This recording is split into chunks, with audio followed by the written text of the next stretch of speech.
जो की टीम ने ओएसिस पूछताछ की स्कूल है। के प्रिंसिपल, वाइस प्रिंसिपल और एक प्रोफेसर की गिरफ्तारी हुई है, जिसमें जब दोनों के फोन खंगाले गए तो एक पत्रकार का नाम भी सामने आ रहा है। इन लोगों से पूछताछ में क्या सामने निकल कर आया है?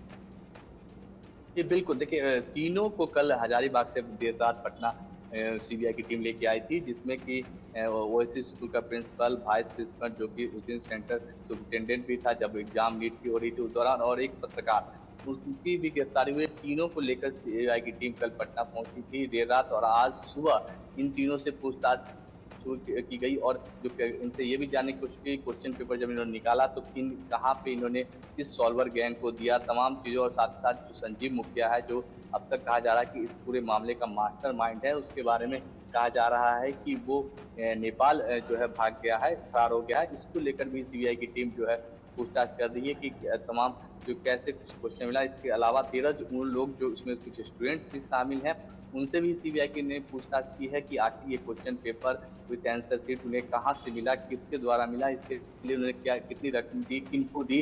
इन तमाम सवालों के जवाब जो है सीबीआई के अधिकारी जो है वो इन तीनों लोगों से पूछताछ की है। दूसरी तरफ हजारीबाग से जो 3 गिरफ्तारी हुई, उनसे पूछताछ की जा रही है। तमाम लोगों की बात, अब इनके बाद आपको इस ठीक तमाम है, चीज़ों चलिए को शक्ति लेकर जो आपके है पास आएंगे, कड़ीना जो है विकास एक बार और देखेगा। आपके पास आना चाहेंगे, क्योंकि हमने देखा है देश भर में लोगों में नाराजगी है, छात्रों में गुस्सा है, और ये 24 लाख छात्रों के भविष्य का भी सवाल है। आखिरकार अगर जिस तरह से रिजल्ट सामने आता है, 67 बच्चों के 720 में से 720 अंक आते हैं, 718 और 719 अंक आते हैं, और उसके बाद ही सवाल खड़े हो जाते हैं। लेकिन इन सब के बीच ये तमाम जो सबूत सामने आ रहे हैं, जो तमाम गिरफ्तारियां हो रही हैं, इन सब पर आंखें मूंदे हुए एनटीए नजर आ रहा है। अब विकास, सभी की निगाहें जो हैं वो 8 जुलाई पर टिकी हुई हैं, जब कोर्ट में जवाब पेश करना है एनटीए को। जी बिल्कुल, देखिए सीबीआई जो अपना काम कर रही है वो तो कर ही रही है, गिरफ्तारियां हो ही रही हैं, लेकिन गिरफ्तारियां क्या नुकसान की भरपाई कर पाएंगी, ये सबसे बड़ा सवाल है।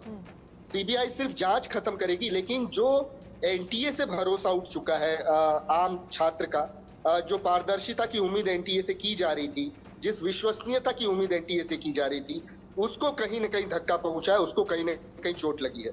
तो सबसे बड़ा नुकसान जो हुआ है वो एनटीए की उस छवि को हुआ है, जिसमें स्टूडेंट जो है अमूमन ये अपेक्षा करते हैं कि जो एग्जाम्स होती हैं वो ट्रांसपेरेंट होती हैं और इम्पार्शियल होती हैं। तो सबसे पहले एनटीए को जो उसने भरोसा खोया है उसको रीइंस्टेट करने की सबसे बड़ी आवश्यकता है।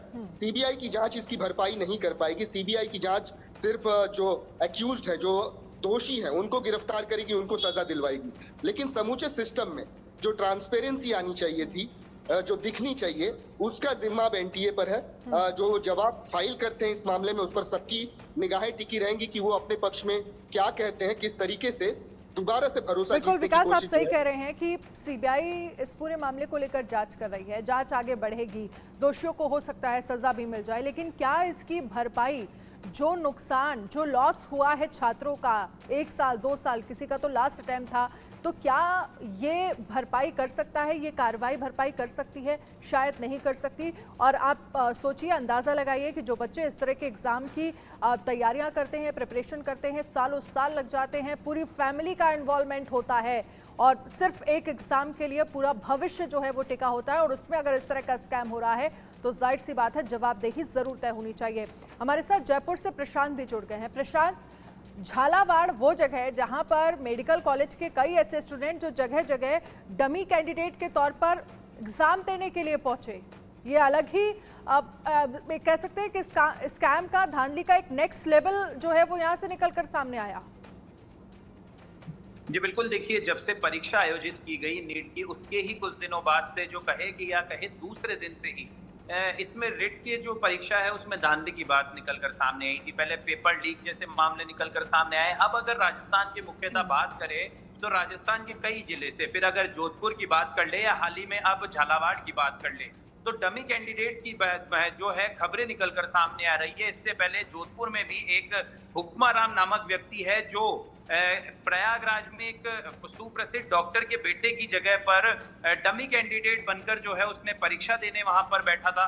उसके बाद अब झालावाड़ से जो मामले निकलकर सामने आए हैं कि 10 ऐसे कैंडिडेट जो डमी कैंडिडेट के रूप में एग्जाम देने, इतनी बड़ा एग्जाम जो भविष्य के डॉक्टर होने वाले हैं उनके एग्जाम डमी कैंडिडेट के रूप में देने के लिए बैठे।